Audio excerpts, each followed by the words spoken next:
현재 주식시장. 네. 네. 저는 현금 비중을 갖고 있으면 안 된다고 생각하는 사람이에요. 네. 항상 현금 비중은 0이어야 되는데 제가 살 만한 회사는 분명히 괜찮은 회사고 많이 써야 되거든요. 그래야 제가 들어갈 수 있거든요. 네. 아, 근데 못 찾았어요.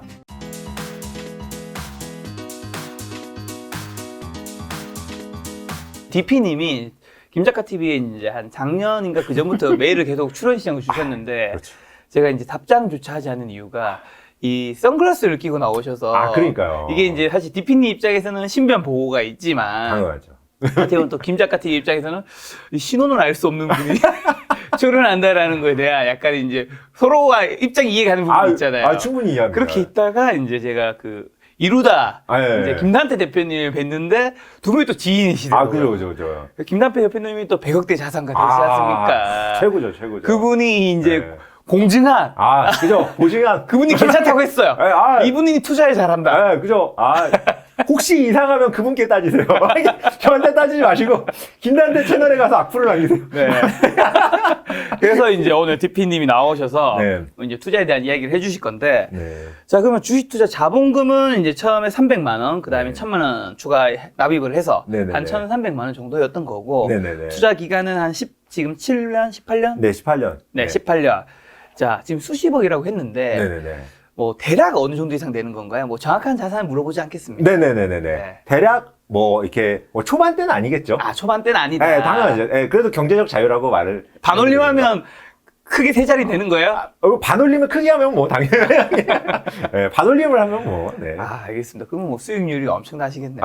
왜, 지금 제가 18년 동안, 네. 저는 이제 항상 복리로만 투자하는데, 네. 복리라는 건 이제 수익을 전부 다 이제 투자하는데, 평균으로 한 40% 정도는 되는 것 같아요. 네. 저 그럼 주식 투자 시작하게 된 계기는 어떻게 되세요? 아, 원래 제가 대학교에 그러니까 완전 처음 시작한 건 네. 제가 고등학교 때 네. 이제 경제 수업을 들으면서 이제 주식을 한번 해보고 싶다라고 해서. 난 놈이네. 아, 그죠. 아, 고등학교 때. 그때 난놈이었죠. 그래서 제가 저희 부모님한테 찾아갔어요. 그때는 지금은 어떨지 모르겠는데 그때는 고등학생이 증권계좌를 못 만들었거든요. 네네네. 그래서 부모님한테 찾아가서 증권계좌 혹시 있냐. 옛날에 주식하는 거 내가 옆에서 본 적이 있었거든. 말씀을 드리니까 있다는 거예요. 그래서 저희 어머니가 큰 돈을 투자한 게 있대요. 느낌상 뭔가 1000만 원 이상 투자했던 것 같았어. 그 계좌를 주셨는데 잔고를 보니까 40만 원이 있는 거예요. 그래서 보니까 이게 예전에 그 새로움이라고.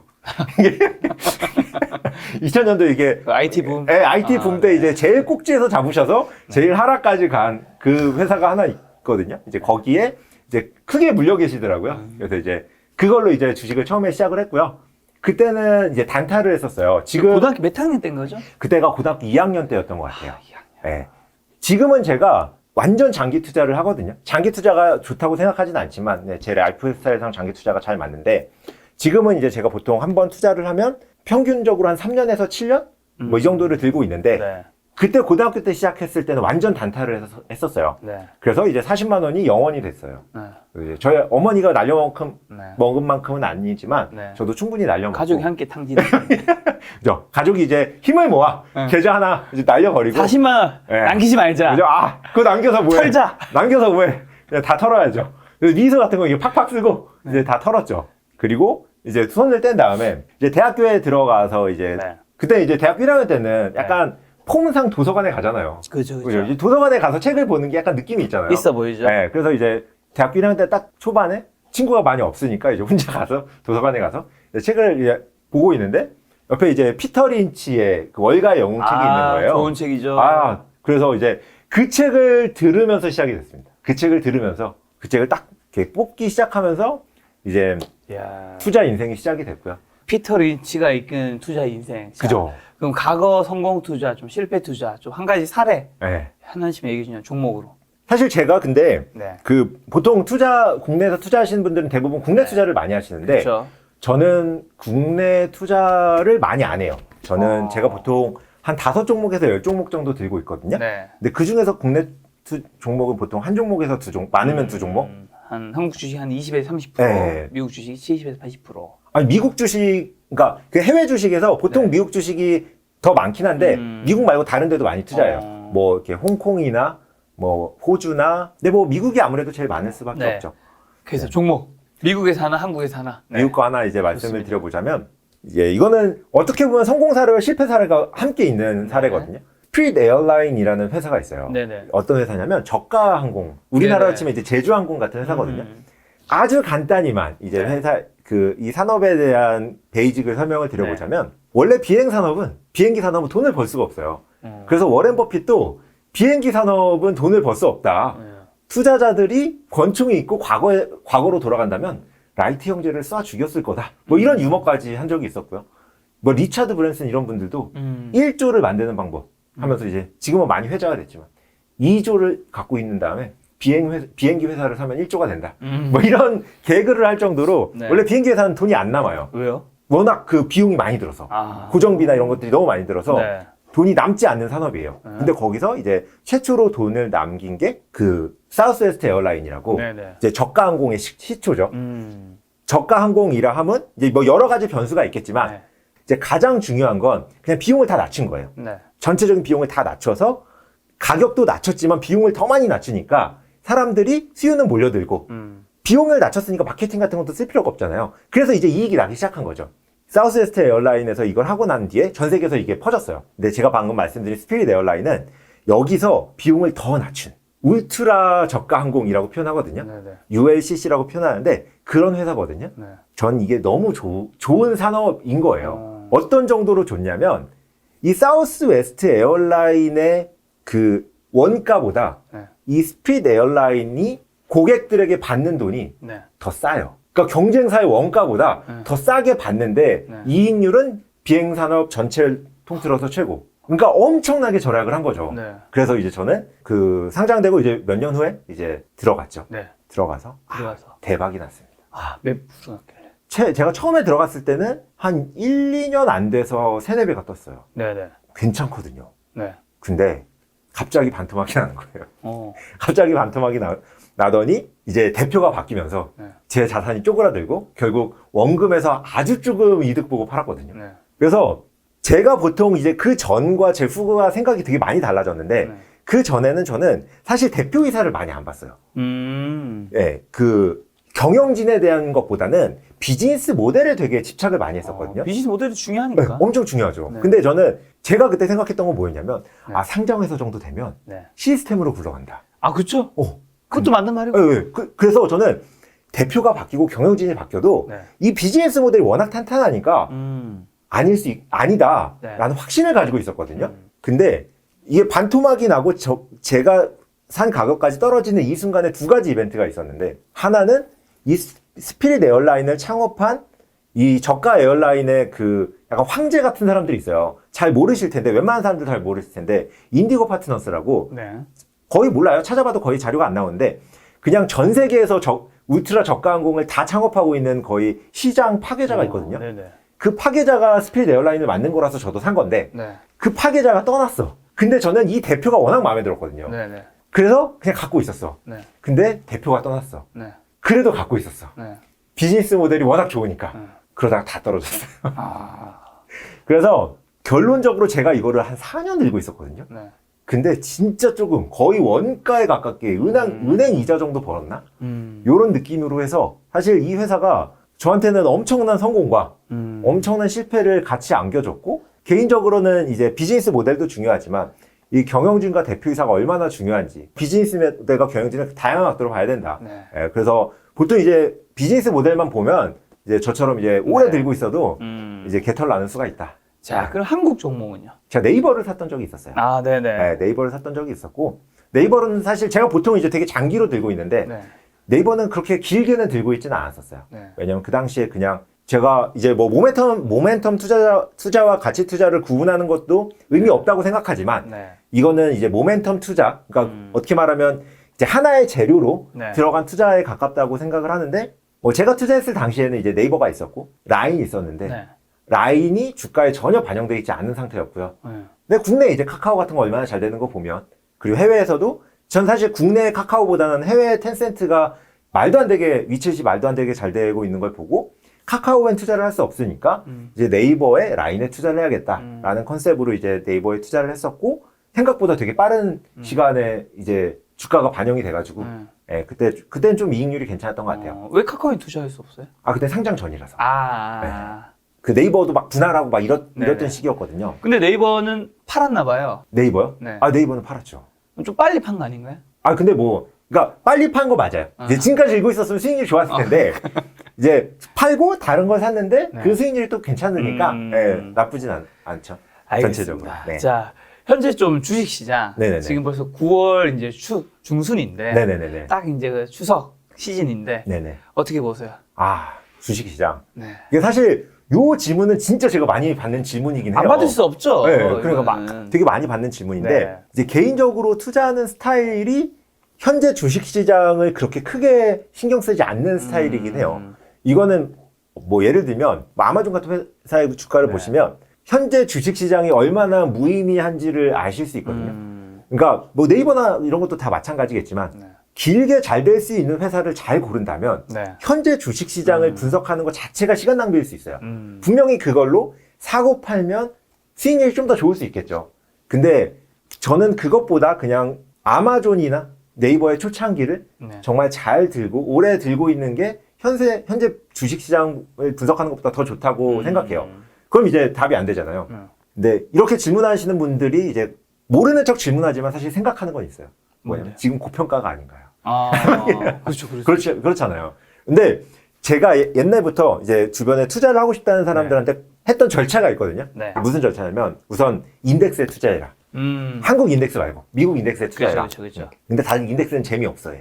아, 재미없어 하죠. 다 재미없어요. 근데 수익률이 지나보면 좋더라고요. 아유, 지나가 보면 좋은데 QQQ에 투자했고 SPI에 그러니까. 투자해놓는데 안 보게 되더라고요. 네. 그거는. 그러니까. 수익률이 잘 나와. 네, 수익이 잘 나와요. 신경도 안 쓰이고. 돈만 벌면 되는 거 아닌가? 내 말이.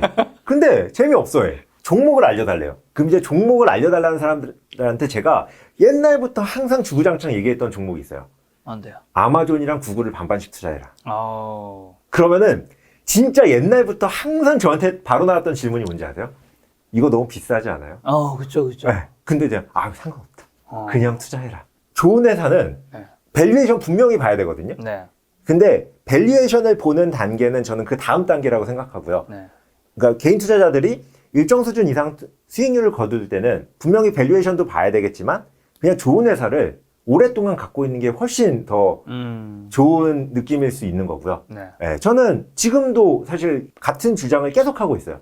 지금도 누군가가 저한테 물어보면 처음에 인덱스 추천했다가 네. 인덱스 싫어하시면 아마존과 구글을 반반씩 투자해라. 근데 사실 이제 얼마 전에 제프 베조스가 그만둬가지고 이제 아마존을 계속 추천해야 되나? 요거는 살짝 물음표긴 해요. 네. 그래서 한 1년 정도 더 볼 생각이긴 한데 네. 근데 어쨌든 저는 현재 주식 상황이 고평가이냐 저평가이냐와 상관없이 네. 분명히 좋은 회사를 갖고 있으면 네. 1, 2년 갖고 있을 거면 절대 안 오를 수 있는데 그렇죠. 5년, 10년 갖고 있을 거면 무조건 오른다라고 결국 오른다. 네, 말씀드릴 수 있어요. 네. 그리고 5년, 10년 갖고 있어서 수익률이 그럼 너무 적지 않냐라고 생각하시는데 제가 그렇게 투자를 했거든요. 네. 제가 지금 18년 동안 그렇게 투자를 했는데 수익률이 나쁘지 않잖아요. 네. 분명히 되게 잘하시는 분들보다 떨어지죠. 막 저랑 비슷한 시기에 투자했는데 막 몇천억 있는 분들도 계실 테니까. 있겠죠. 예. 근데 이 정도면 충분해요. 충분하죠. 예, 개인적으로 삶을 사는데 이 정도면 충분하기 때문에 네. 예, 그렇게 좀 마음 편한 투자를 하셔도 괜찮지 않을까. 어쨌든 주식시장보다 어떻게 보면 개별 종목, 그 중에서 그죠. 정말 좋은 회사, 좋은 그러니까요. 주식을 찾는 게 더 중요하다고 말씀해 주신 것까지 저도 당연히 우리가 납득하죠. 예. 근데 이제 현재 주식시장과 네. 좀 향후 전망을 좀 어떻게 보는지는 네네네. 뭐 시각은 있잖아요. 그렇죠. 시각은 있죠. 네, 그 정도 시각 정도 들어봅시다 우리가. 현재 주식시장. 네. 네. 이제 어쨌든 저는 현금 비중이라는 걸 별로 중요하게 생각하지 않아요. 저의 항상 목표는 현금 비중 0이거든요. 아 그래요? 네, 저는 현금 비중을 갖고 있으면 안 된다고 생각하는 사람이에요. 네, 항상 현금 비중은 0이어야 되는데 지금 아직 잘 못 찾았어요. 그 살만한 종목을. 제가 살만한 회사는 분명히 괜찮은 회사고 싸야 되는데 네. 적정한 밸류여서는 안 되는데 네. 싸야 되거든요. 많이 싸야 되거든요. 그래야 제가 들어갈 수 있거든요. 네. 근데 못 찾았어요. 계속 찾고 있어요. 네. 이 정도면 되게 시황에 대한 네. 브리핑이 되지 않았을까요? 시장이 안 좋다는 건가요? 아니, 고평가라는 건가요? 그러니까 적어도 적정 평가와 고평가 사이 어딘가다. 어딘가다. 예. 싼 게 없다. 싼 건 없다. 예. 적어도 그러니까 해외 기준으로 저는 이제 네. 해외 투자를 많이 하니까 자, 지금 현금 비중 빵이라 빵을 목표로 한다 했잖아요. 평생 목표. 예. 근데 왜 빵을 목표로 해요? 현금 비중은 예. 많은 애널리스트나 펀드 매니저분들이 20에서 30% 정도는 네. 그 비중은 뭐 장이 좋냐 나쁘냐에 따라 좀 다르지만 좀 갖고 와야 된다. 저는 근데 왜 갖고 가야 되는지를 잘 모르겠어요. 언제든지 시장에는 폭락할 수 있으니까 그 얘기 아닐까요? 근데 그 말은 언제든지 시장은 폭등할 수 있잖아요. 그렇죠. 그럼 그만큼 수익을 못 얻잖아요. 그럼 네. 두 개 하면은 똑같은 거 아니에요? 그럴 수 있죠. 근데 이제 현금이 좀 있으면. 근데 되게 장기적으로 보면 무조건 우상향하잖아요. 네네. 언제든지 폭락할 수도 있고 언제든지 폭등할 수도 있는 게 네. 서로 상쇄가 된다면 네. 장기적으로는 우상향이니까 네. 현금이 없는 게 좋은 거 아니에요? 근데 멘탈이 아, 그죠. 멘탈의 이슈가 있죠. 멘탈 이슈가 있죠. 아, 인정합니다. 폭락했을 때 살 인정합니다. 돈이 없으면 인정합니다. 사람들 이제 난리 납니다. 인정합니다. 그래서 예, 저는 현금 비중은 안 가지고 있대 레버리지를 절대 쓰지 않아요. 예. 그러면은 폭락했을 때 멘탈을 지킬 수 있어요. 폭락했을 때 어떻게 멘탈을 지키느냐? 폭락했을 때 그냥 이렇게 집에 들어가서 넷플릭스를 보세요. 왜 주식을 몰라 그래? 폭락했는데 그냥 그렇죠. 넷플릭스 보고 왓챠를 보면서 다만 그 상황에서 자기 포트에 정말 안 좋은 종목이라든가 상패 위기가 있을 수 있는 것들은 당연히 정리해야 되는 거고. 그죠. 당연하죠. 그거는 당연하죠. 그게 아니고 괜찮은 회사라면 맞아요.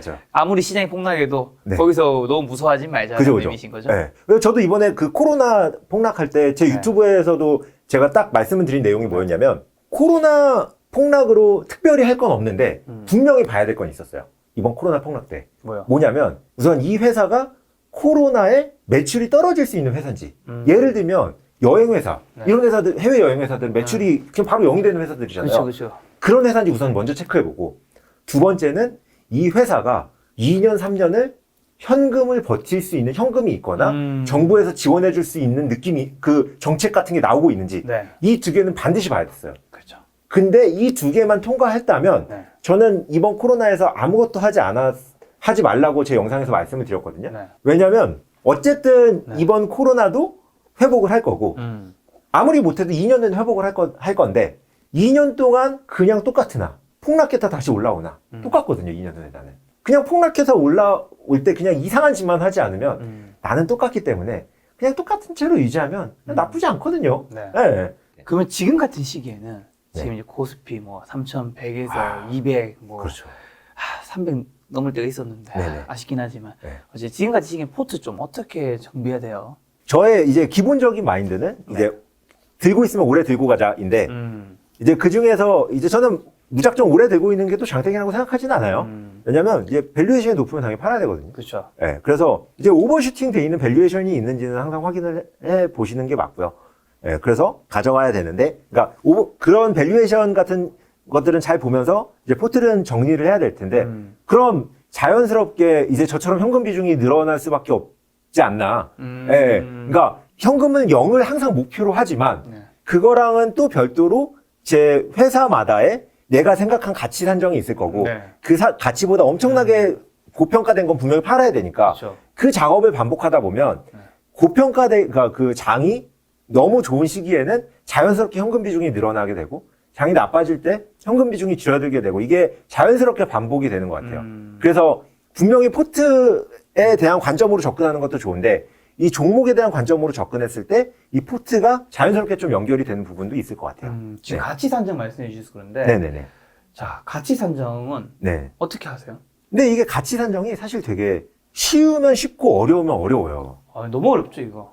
아니 근데 또 쉬운 건 쉬워요. 네. 하나의 예를 들자면 네. 김 작가님도 네. 김 작가님 유튜브에 대한 가치 산정을 하고 계실 거예요. 네 하고 있겠죠. 네. 어렵다면서요, 가치 산정. 하지만 어렵죠. 근데 어쨌든 하고 있잖아요. 하고는 있지만 그게 맞을 리가 없을 수 있죠. 근데 왜냐면- 그거는 모든 투자자들이 다 마찬가지예요. 그냥 내가 하고 있냐, 안 하고 있냐, 할 수 있냐, 할 수 없냐가 더 중요한 거지. 네네. 맞는 건 아무도 모르잖아요. 네네. 워렌 버핏도 그 얘기를 많이 했는데, 네. 워렌 버핏과 찰리 먼거가 항상, 그러니까 그 버크셔스의 회장인 워렌 버핏과 부회장. 네, 부회장인 찰리 먼거가 둘이 항상 투자 의사결정을 같이도 하고 따로도 하는데 생각이 똑같다라고 항상 얘기를 했거든요. 네. 근데 또 항상 얘기했었던 게 뭐였냐면 가치 산정에 있어서는 네. 둘이 차이가 많이 난다. 몇십 % 이상 차이 나기도 한다. 뭐 10%라고 얘기한 적도 있긴 한데 차이가 나기도 한다라고 얘기를 하거든요. 왜냐면 그만큼 가치 산정은 우리 마음에 있잖아요. 이게 숫자에도 분명히 존재하지만 우리 마음에 있거든요. 네. 그리고 투자를 했을 때 그럼 싼 걸 어떻게 접근해야 되냐의 이슈인데 그러니까요. 지금 생각하시는 가치 산정의 그 기준이 있을 거잖아요. 네. 그게 예를 들면 1억은 아닐 거란 말이죠. 김 작가 채널이 1억짜리는 아니잖아. 네네. 말이 안 되잖아요. 네네. 10억짜리도 아니잖아. 솔직히. 말이 안 되잖아. 10억에 말이 될 수 있습니다. 그럼 파세요. 계좌 이체. 바로 계좌 이체 드릴게요. 10억이면 절대 안 파실 거란 말이에요. 네네. 근데 이거면 전 충분하다고 생각해요. 이거는 진짜 싸다라는 건 분명히 알고 계시거든요. 그 가격에 도달했을 때 살 수 있으면 돼요. 그게 흔히 말하면 안전마진 말씀하시는 그죠, 거예요? 그죠. 네. 그러니까 제가 아까 전 싸지 않으면 안 산다고 말씀을 드린 게 네. 이 단계까지 와야 돼요. 그러니까 내가 얼마나 가치 산정을 한 게 얼마나 정확하냐의 이슈보단 내가 이건 진짜 싸다라고 판단을 할 수 있으면 네. 거기에서 사면 되게 마음이 편해지거든요. 그렇죠. 더 떨어지진 않을 테니까. 네. 그렇기 때문에 여기서 이제 가장 중요한 게 뭐냐면 네. 김 작가님은 지금 저희가 지금 이렇게 10억이라고 얘기했을 때 네. 들으시는 누군가는 깜짝 놀랐을 거예요. 그럴 수 있죠. 네. 왜냐면 너무 비싼데? 이게 10억이 말도 안 되는 가치인 거라고. 맞아. 제가 지금 말도 안 되는 가치라고 얘기를 했으니까. 네. 근데 저도 그렇고 김 작가님도 그렇고 네. 공감하고 있거든요. 네네. 왜냐면 유튜브를 하고 있으니까 이 가치를 알거든요. 모르는 사람은 모르거든요. 전 이 차이라고 생각해요. 주식도. 네. 주식도 내가 알고 있는 거는 알아요. 지금 유튜브 산업 공부를 하지 않으셨어도 유튜브 이 경제 채널에 대한 경쟁사도 다 알고 계시고 네네네. 이 가치에 대해서도 알고 계시잖아요. 네. 가치에 대해서 고민한 적도 없는데 알고 계시잖아요. 근데 모르는 건 모른다는 거죠. 네. 18년 동안 네. 처음엔 저도 한국 주식만 투자를 했으니까 네. 그동안 저는 뭐 반도체, LCD, 자동차, 철강 이런 관련된 회사 제 투자 인생 중에 단 한 번도 투자해 본 적이 없어요. 그럼 우리나라에 뭐 투자했냐? 네. 라고 말하실 분도 있는데 네. 그래도 투자할 게 남아 있어요. 그것만 하면 돼요. 왜냐면 그 남아서 내가 아는 부분은 내가 알 수 있으니까. 근데 내가 지금부터 철강을 공부한다? 네네. 쉽지 않거든요. 분명히 누군가는 할 수 있어요. 하지만 저는 쉽지 않았어요. 그러니까 김 작가님도 예를 들면 네. 유튜브가 상장돼 있다고 생각해요. 네. 지금 다른 회사들도 있어요. 네. 김 작가님이 투자를 한다면 유튜브 회사들부터 먼저 봐야 되는 거죠. 그러면은 되게 쉽게 알 수 있거든요. 그쵸. 잘 알고 있으니까. 네, 지금 경제 채널이 다 상장돼 있다고 생각해봐요. 네네. 그럼 리서치도 필요 없어요. 코로나로 급락해. 김 작가님 별로 고민도 안 하고 막 사실 수 있잖아요. 오히려 코로나 때문에 김 채널 더 잘 되는데? 네. 이렇게 투자를 하는 접근이 저는 네. 개인들한테 좀 더 맞고 네. 가치 산정을 할 수 있는 부분이라고 생각해요. 이거 아주 뭐 잘 이해가 됐는데 네. 좀 종목으로 사람들이 좀 알만한 종목으로. 종목으로 예시를 든다기보다는 네. 그러면은 제가 그 하나의 자산으로 한번 예를 들어볼게요. 네. 논을 산다고 생각해봐요. 논. 논을 산다고 생각해봐요. 논. 저희 논을 산다고 생각했을 때는 분명히 이 논에서 얼마나 벼가 수확되고 있느냐를 네. 저희가 알아야 이 논을 사겠죠. 그렇죠. 그래서 이 벼가 얼마나 수확되고 네. 정부에서 이제 사주는 금액과 가격이 있으니까 얼마나 팔 수 있고 그럼 수익률이 역산이 되잖아요. 네. 정부에서는 이제 크게 변동이 없으니까 안정적인 수익률이 나온단 말이죠. 이 회사의 가치가 어느 정도 나와요. 네. 예를 들면 내가 이 논에서 매년 1억씩 우리가 팔 수 있는데 네. 이거를 내가 1,000억에 사진 않을 거고 네. 네. 1억씩 나오고 있는데 1억에 사진 않을 거잖아요. 네. 그 사이 어딘가에 내가 편한 가격이 있다는 거죠. 네. 근데 이 가치는 사람마다 다를 수 있어요. 근데 저는 만약 이럴 때는 그냥 대충 곱하기 10 정도 해도 괜찮다고 생각해요. 네. 그냥 1억 정도 나오면 이거 진짜 이자율마다 다르고 한데 그냥 대충 보자면 한 10억 정도면 적정 가치라고 생각해요. 근데 여기서 이제 중요한 건 뭐냐면 이 논을 제프 베조스가 샀다고 생각해봐요. 네. 그러면 제프 베조스는 여기다 뭔가를 할 거란 말이야. 네. 분명히 논을 그냥 두지 않을 거라고요. 그렇죠. 그러면 10억짜리가 아니라 제프 베조스가 샀다는 것만으로도 15억짜리 가치가 될 수 있죠. 그러면은 이제 그때부터 이 5억은 이제 기대감인 거예요. 그렇죠. 제프 베조스가 무언가 할 거라는 기대가. 그렇죠. 그러면은 이제 그 다음에 이 15억을 만족시키냐의 여부는 제프 베조스가 뭘 하느냐에 따라서 달라지겠죠. 달라지죠. 근데 제프 베조스가 갑자기 이 돈을 다 없앴어. 네. 그리고 새로운 작물을 개발하는데 연구 개발만 미친 듯이 하고 있는 거예요. 네. 그러면 이 논의 이제 캐시플로우는 어떻게 되겠어요? 매출 0이죠. 0이죠. 왜냐면 그냥 연구 개발만 하고 있으니까 이것저것 심어보고 네. 비용은 엄청 나가고 있겠죠. 네. 근데 과연 이게 그럼 15억짜리 이하로 판단될 거냐? 아니잖아요. 왜냐면 저희는 제프 베조스가 이걸 할 거라고 생각하고 10억에서 15억으로 띄워줬잖아요. 그렇죠. 내가 원하는 걸 하고 있는데 이게 15억 이하냐? 아니거든요. 근데 사람들은 재무제표만 보고 이거 매출 0이고 아무것도 없다. 0이다. 이익도 안 나고 비용만 나가는데 네. 회사를 밸류에이션 하는 게 말이 되냐? 라고 생각을 한다는 거죠. 네. 근데 저희는 할 수 있잖아요. 이거는 분명히 15억 이상의 가치가 있을 거라고 판단할 수 있겠죠. 네. 그럼 이 연구개발의 성과에 따라서 이제 예를 들면 이 연구 개발이 엄청나게 잘 돼서 네. 막 뭐 GMO도 엄청나고 막 해서 예전보다 생산량도 엄청 많아졌어. 막 무슨 뭐 블루베리를 하는데 올라갔어. 그럼 이제 갑자기 30억이 될 수도 있고 40억이 될 수도 있겠죠. 네. 그 다음부터는 이 사업이나 키우는 작물 네. 이런 것들에 대해서 조사해야 네. 이 가치를 알 수 있는 거죠. 여기서 제가 드리는 말씀은 뭐냐면 회계 분명히 중요해요. 재무제표 중요하고요. 네. 왜냐면 제가 처음에 이 회사 이 논을 10억이라고 평가한 건 분명히 회계적으로 재무제표를 보고 접근했거든요. 근데 회계만 본다면 네. 빌 게이츠, 제프 베조스가 인수하자마자 가치가 0으로 떨어져야 돼요. 말이 안 되는 소리거든요. 저희가 봐야 되는 건 회계도 봐야 되지만 네. 누가 샀는지, 네. 뭘 개발하고 있는지, 블루베리를 개발하고 있으면 얼마나 많은 사람들이 블루베리를 좋아하고 있는지, 얼마나 많이 보고 있는지를 알아야 된다는 거죠. 네. 결국 저희는 회계에서 시작해서 사업과 경영자를 보면서 이 밸류에이션을 완성시키는 과정이라고 생각해요, 저는. 회계와 비즈니스 모델과 경영진, 네. 뭐 등등 이거를 다 봐야 되는 거죠. 다 봐야 된다. 이 중에 하나만 본다는 네. 말이 안 되는 거죠. 그럼 그런 걸 다 봐서 네. 좋은 종목을 좀 어떻게 찾아요? 좋은 종목은 예를 들면 김작가 TV 너무 좋잖아요, 유튜브로서. 네네.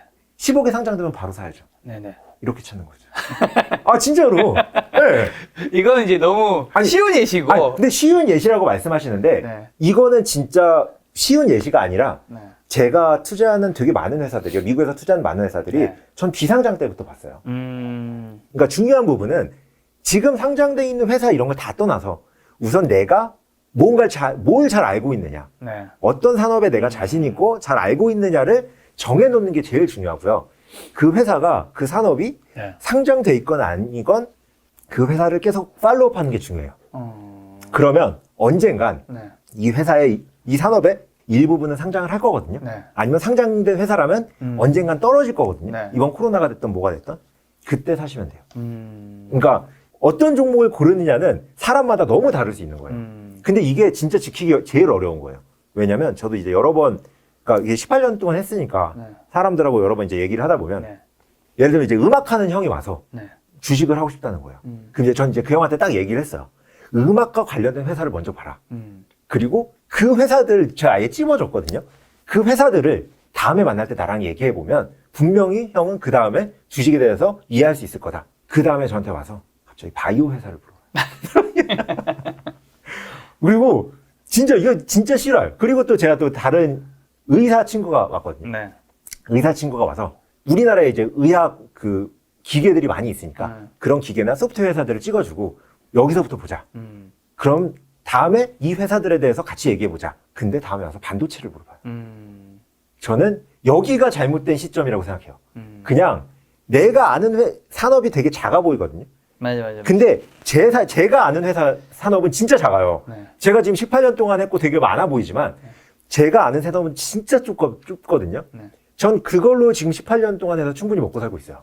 네. 자기가 잘 아는 분야로부터 시작하는 게 네, 무조건. 네. 강점을 가지는 거니까. 네네네.